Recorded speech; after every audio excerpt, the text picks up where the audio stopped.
Hello everyone. बाजार को नियंत्रित करने को लेकर के आरबीआई के द्वारा मौद्रिक नीति का संचालन किया जाता है। आज हम यहां पर समझेंगे कि आरबीआई एक संस्था के तौर पे किस तरह के कार्यों का संपादन करती है और बाजार को नियंत्रित करने को लेकर के मौद्रिक नीति और इसके अंतर्गत आने वाले यहां पे पक्षों के कॉन्सेप्ट को समझते हैं।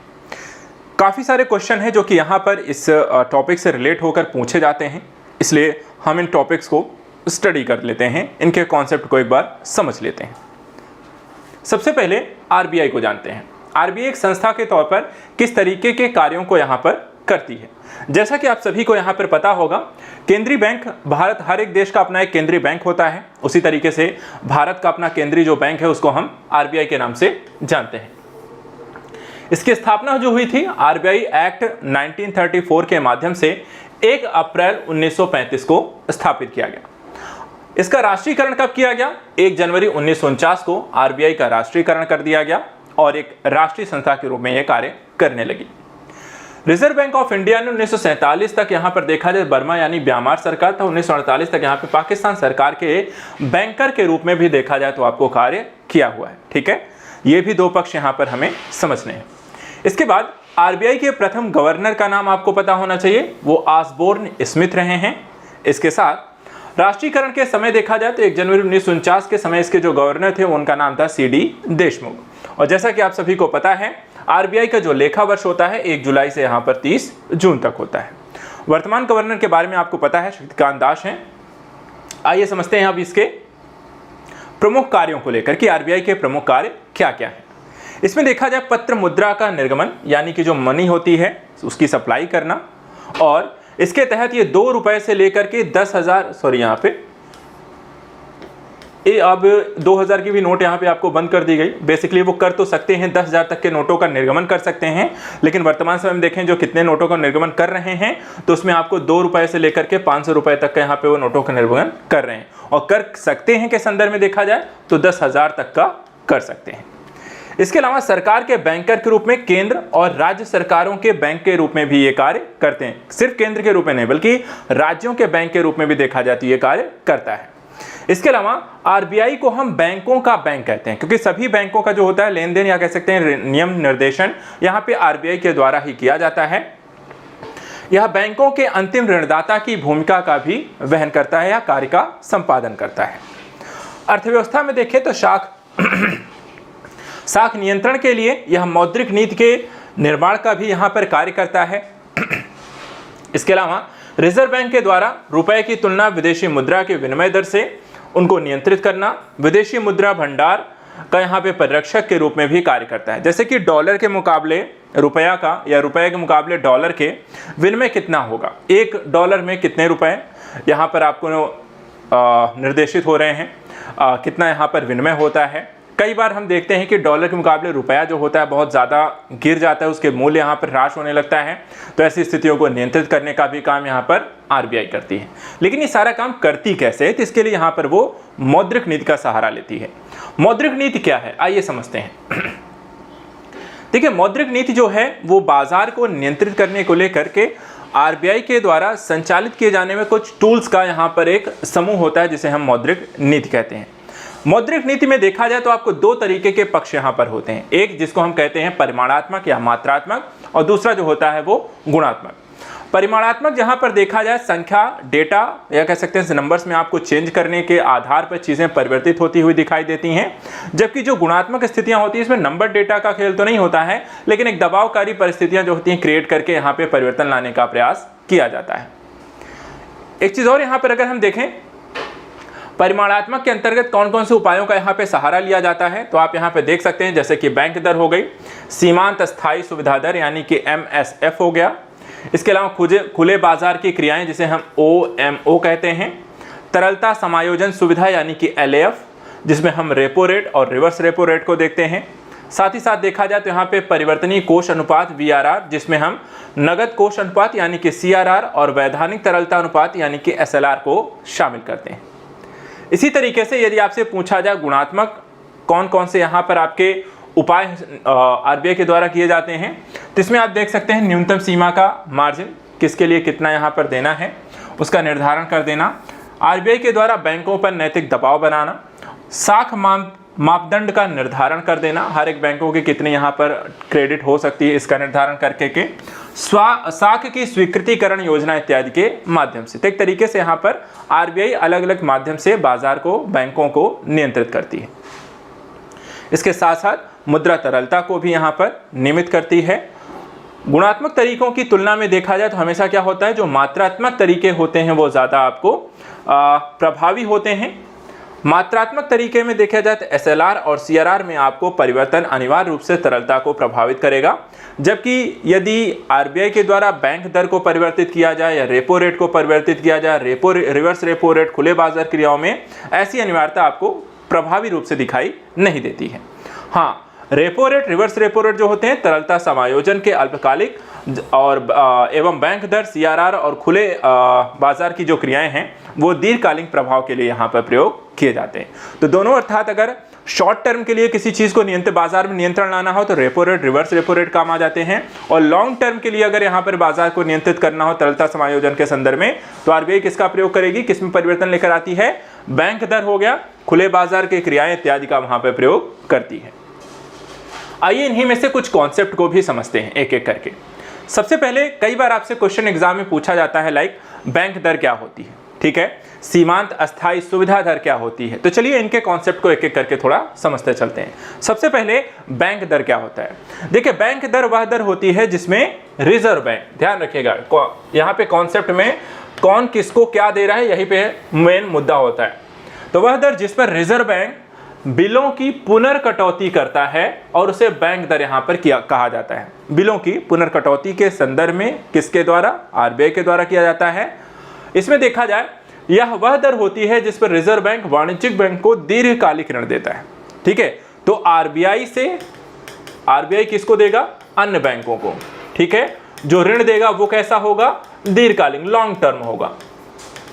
तो ये यहाँ पर आपको ध्यान रखना है। यह दर देखा जाए तो वाणिज्यिक बैंकों के द्वारा दिए जाने वाले उधार पर ब्याज दर की आपको देखा जाए तो न्यूनतम सीमा का आपको निर्धारण भी करती है। तो ये होती है आपकी बैंक दर। अगर आपसे पूछा जाए सीमांत स्थायी सुविधा दर क्या है, एमएसएफ रेट क्या होते हैं, तो इसके दर यहाँ पे देखिए, बैंक, कोई भी जो बैंक यहाँ पर है अपनी निवल मांग और सावधि जो भी जमा देयताएं हैं, एनडीटीएल अर्थात ऐसी जमा जिसमें आपको टाइम लायबिलिटीज होती हैं, जैसे कि यहाँ पर फिक्स डिपॉजिट आ जाता है, कि 1% तक का ऋण जो है रात भर के लिए अर्थात ओवरनाइट प्राप्त कर सकते हैं। बैंक इसका उपयोग अपनी तत्कालिक जरूरतों को पूरा करने के लिए किया करता है।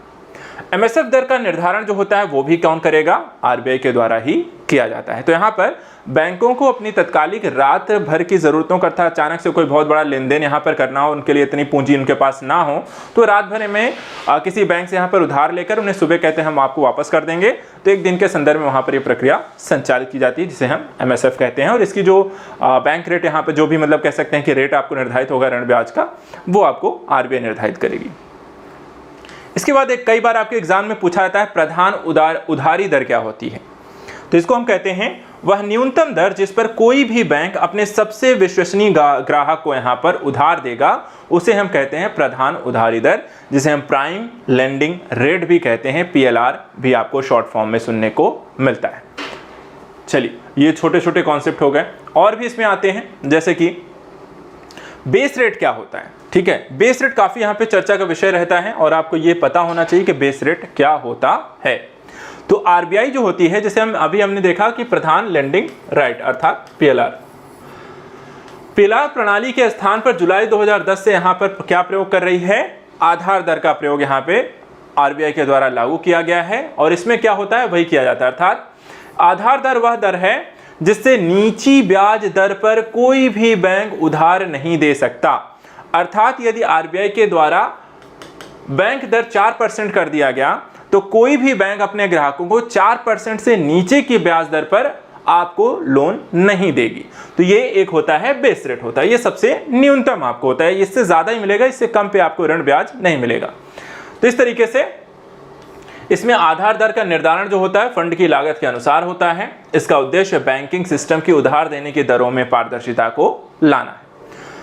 अगला इसमें देखिए एक और आता है जिसे हम कहते हैं ओपन मार्केट ऑपरेशन यानी कि OMO। ये क्या होता है, इसके अंतर्गत देखा जाए तो रिजर्व बैंक जो होती है वो अर्थव्यवस्था में मुद्रा की पूर्ति को नियंत्रित करने के लिए, ध्यान रखिएगा, मुद्रा की पूर्ति को नियंत्रित करने के लिए मुद्रा बाजार में सरकारी प्रतिभूतियों का क्रय या विक्रय यहां पर आपको करता है।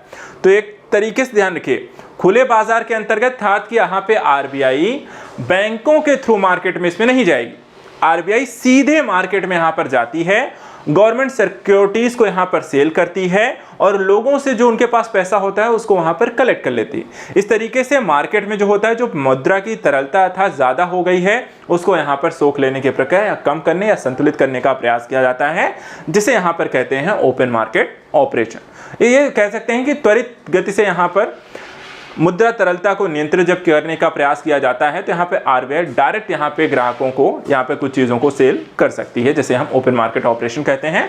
और इसमें क्या किया जाता है, गवर्नमेंट सिक्योरिटीज को सेल किया जाता है।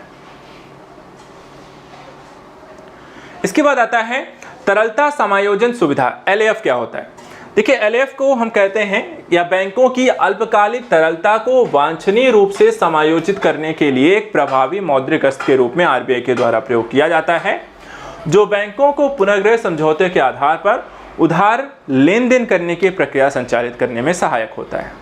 देखा जाए तो आरबीआई जो होती है एलएएफ के अंतर्गत ही आपको रेपो रेट और रिवर्स रेपो रेट के माध्यम से प्रतिदिन आधार पर तरलता का समायोजन करता है। ठीक है, तो यहाँ पर रेपो रेट, जहाँ पर आरबीआई और बैंक जो होते हैं एक दूसरे को ऋण उधार लेन देन की प्रक्रिया को संचालित करते हुए दिखाई देते हैं।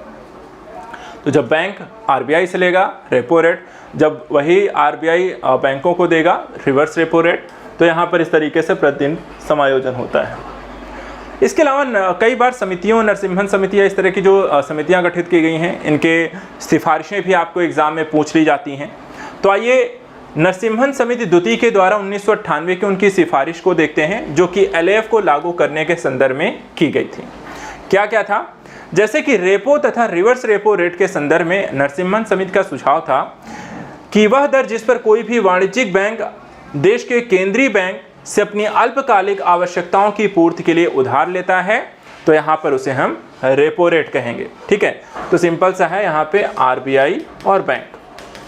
तो जब बैंक कहेगा भैया हमें आरबीआई से ऋण उधार लेना है, तो रेपो रेट लग जाता है, और तथा केंद्रीय बैंक वाणिज्यिक बैंकों से जिस दर पर उधार लेता है उसे रिवर्स रेपो रेट कहते हैं। तो यहाँ पे उल्टा हो जाएगा, जब बैंक से आरबीआई लेगा, ठीक है, और आरबीआई से बैंक लेगा, तो दोनों ही कॉन्सेप्ट होते हैं, तो एक रिवर्स हो जाएगा, एक रेपो। जब बैंक स्वयं जाएगा आरबीआई से लेने तो रेपो रेट, जब आरबीआई को बैंकों से चाहिए होगा तो रिवर्स रेपो रेट। सिंपल से है, बस यही लाइन याद रखने का, ज़्यादा कॉन्सेप्ट बहुत ज़्यादा समझने के चक्कर में वहाँ पे भूल भुलैया नहीं बनानी है। इसके बाद भारत में आरबीआई और वाणिज्यिक बैंकों के बीच देखा जाए तो रेपो रिवर्स रेपो के दर पर यहाँ पर लेन देन और स्वीकृत प्रतिभूतियों के रूप में यहाँ पर आवंटन होता रहता है, लेन देन चलता रहता है। दो चीजें और इसमें देख लेते हैं, एक जिसे हम कहते हैं सीआरआर, दूसरा कहते हैं एसएलआर। क्या होता है सीआरआर और क्या होता है एसएलआर? सबसे पहले सीआरआर देखिए।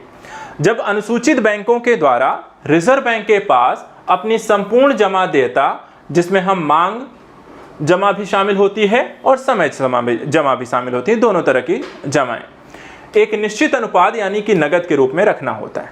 ठीक है, कैश के रूप में जब आपको रखना होता है तो इसे हम कहते हैं सीआरआर। तो बैंकों के पास जो भी कैश होता है उसको हम नगद कोष अनुपात कहते हैं, और इस कैश के रूप में क्या क्या हो सकता है, मांग देयताएं भी हो सकती हैं और जमा देयताएं भी हो सकती हैं। होगा कितना, तो इसका निर्धारण भी समय समय पर आरबीआई कहती है, जो कि इस समय वर्तमान समय में फिक्स रखा गया है। सीआरआर जो है भारत में बैंकों के संदर्भ में 4% निर्धारित किया गया है। इसी तरीके से एसएलआर क्या होता है? एसएलआर में देखें तो वाणिज्यिक बैंकों को अपने पास अपनी जमा का एक निर्धारित प्रतिशत, जो अधिकतम 40% तक हो सकता है, के रूप में नगद, सोना, विदेशी मुद्रा, स्वीकृत प्रतिभूतियों को यहाँ पे रखना यहाँ पे अनिवार्य किया गया है, जिसे यहाँ पर एसएलआर कहा जाता है। ठीक है, तो ये यहाँ पर आपको मौद्रिक नीति और उसके अंतर्गत अपनाने जाने वाले उपाय हैं, और साथ ही साथ आरबीआई उसके काम, नरसिम्हन समिति की कुछ सिफारिशों को हमने यहाँ पर देख लिया। नेक्स्ट वीडियो में इंपॉर्टेंट कुछ ऐसे टॉपिक को लेकर और डिस्कस करेंगे। तब तक के लिए इन टॉपिक को रिवीजन कर लीजिएगा और इनके साथ साथ यहाँ पे आपको कॉन्सेप्ट को समझ लीजिएगा। आज के लिए इतना ही। Thank you so much and good luck.